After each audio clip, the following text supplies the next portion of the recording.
काल 14 तारखेला कळेलच। संजय आवटे सर, मी तुमच्याकडे येते। प्रचंड मतदान वाढलेले, पहिल्या टप्प्यातही दुसऱ्या टप्प्यातही आतापर्यंत बिहारमध्ये एवढं मतदान इतक्या वर्षामध्ये कधीच झालं नव्हतं। हे वाढलेलं मतदान हे एक्झिट पोल नुसार सगळं एनडीए कडे गेलेलं दिसतं, काय वाटतं तुम्हाला? निखिला, सगळ्यात पहिल्यांदा नवनाथ बन यांचं अगदीच आगाऊ अभिनंदन केलं पाहिजे। ते फार खुश आहेत आणि त्यांच्याप्रमाणे निकाल लागेल असं एकूण त्यांना वाटतंय। लागू शकतो, त्यामध्ये काही बोलणं अवघड आहे।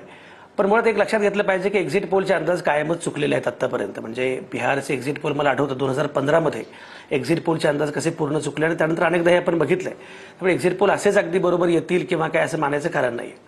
पण दोन तीन गोष्टी निखिला मला फार महत्त्वाच्या वाटतात। पहिली गोष्ट जी आहे ती म्हणजे एकतर साधारणपणे मतांची टक्केवारी जेव्हा वाढते तेव्हा ते अँटी इन्कम्बन्सी असतं असं आपण म्हणत असतो की साधारणपणे सत्तेच्या विरोधामध्ये जेव्हा लोक जातात तेव्हा ते मतांची टक्केवारी वाढते।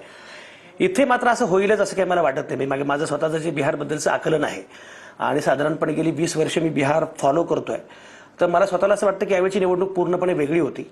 आणि एक्झिट पोल आता जर बघितले तर त्यामधल्या काही ठळक गोष्टी मला ज्या दिसत आहेत, मुळामध्ये वाढलेलं मतदान हे सत्तेच्या विरोधामध्ये वगैरे आहे असं काही मानण्याचं कारण नाही। कारण मुळात आता बिहारला मुख्य प्रवाहामध्ये यायचं आहे।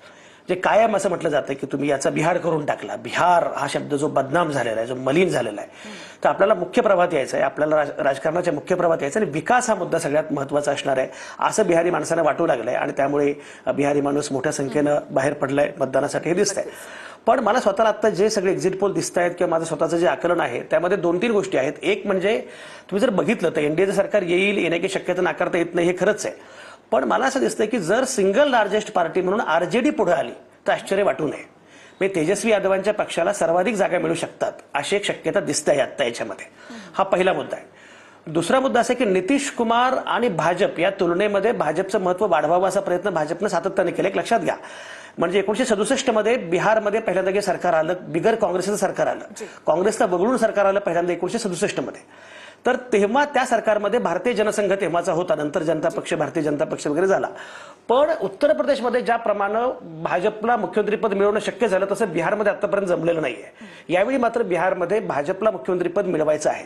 पण प्रत्यक्षात मला असं वाटतं एक्झिट पोलच्या आकडे काही जरी सांगत असले तरी नितीश कुमार यांच्या पक्षाला सर्वाधिक जागा मिळतील असं मला वाटतंय, म्हणजे भाजपमध्ये। तर जेडीयूला भाजपपेक्षा अधिक जागा मिळू शकतील अशी शक्यता आहे। याचं कारण असं आहे की जेडीयूच्या अनुषंगाने एक सहानुभूती आहे की ही शेवटची निवडणूक आहे त्यांच्या नेत्याची।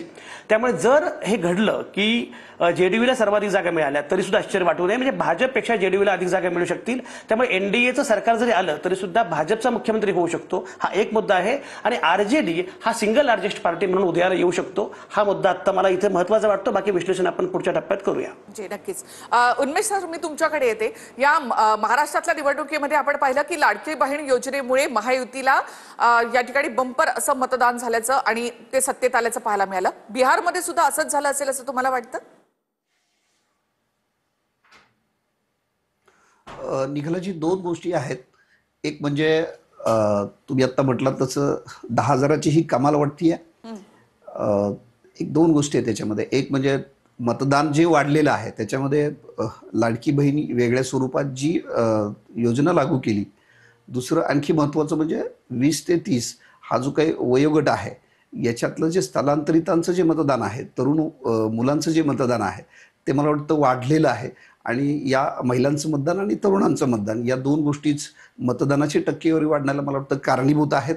आणि या सगळ्याचा फायदा मला असं वाटतं की महिलांच्या मताचा फायदा भारतीय जनता पक्षाला किती होतो यापेक्षा तो नितीश कुमारला कदाचित जास्त होऊ शकतो असं मला स्वतःला वाटतं। दुसरं असं की सगळ्यांना असं वाटत होतं की कदाचित पीकेंना खूप चांगली संधी मिळेल, पण आता तुमचे हे जे सगळे एक्झिट पोल आहेत त्याच्यामध्ये पीके कुठं फारसे दिसतच नाही आहेत। आणि आता संजयजी म्हटले तसं की तेजस्वी यादवांचा पक्ष सुद्धा कदाचित सिंगल लार्जेस्ट पार्टी मोठा होऊ शकतो त्यांच्या आघाडीमध्ये। पण एकूण काय तर भारतीय जनता पक्षाला सर्वाधिक फायदा होईल असं एकूण दिसतं आहे। वाढलेला तरुणांचं जे मतदान आहे, पीकेंचं मत असं होतं की त्यांची अपेक्षा अशी होती की भारतीय जनता पक्षापेक्षा त्यांच्या स्वतःच्या पक्षाला तरुणांच्या वाढलेल्या मताचा फायदा होईल। पण मला असं दिसतंय तो फायदा तरुणांच्या मताचा भाजपला होईल आणि महिलांच्या वाढलेल्या मतांचा जो फायदा आहे तो कदाचित नितीश कुमार यांच्या पारड्यात ती मतं जाऊ शकतात। एक्झिट पोलचा आतापर्यंत जे अंदाज आहेत ते आता संजयजी मागाशी म्हटले तसं ते संमिश्र आहे. बऱ्याच वेळा ते चुकलेले आहेत आणि बऱ्याच वेळा ते ॲक्युरेट सुद्धा आलेले आहेत. बरोबर. त्यामुळे एक्झिट पोल आता आपण जे बोलतोय ते अर्थात एक्झिट पोल नुसार बोलतो आहे. बिहारमध्ये गेल्या महिन्याभरात गेल्या 6 महिन्यामध्ये जे सगळं सुरू होतं त्याचा तो एकूण मतदानाची जी टक्केवारी वाढण्यामध्ये जसा निवडणूक आयोग वेगवेगळ्या उपाययोजना करतो, मला वाटतं त्यापेक्षा पीकेनी ज्या पद्धतीनं वातावरण निर्माण केलं, पीकेंचा खरं तर तो वाटा आपण मान्य करायला हवा. त्यांना किती जागा मिळतील हा वेगळा भाग आहे, पण त्यांनी मतांची टक्केवारी वाढवण्यामध्ये पीकेंचा सहभाग निश्चितही आपल्याला मान्य करावा लागेल. नक्कीच.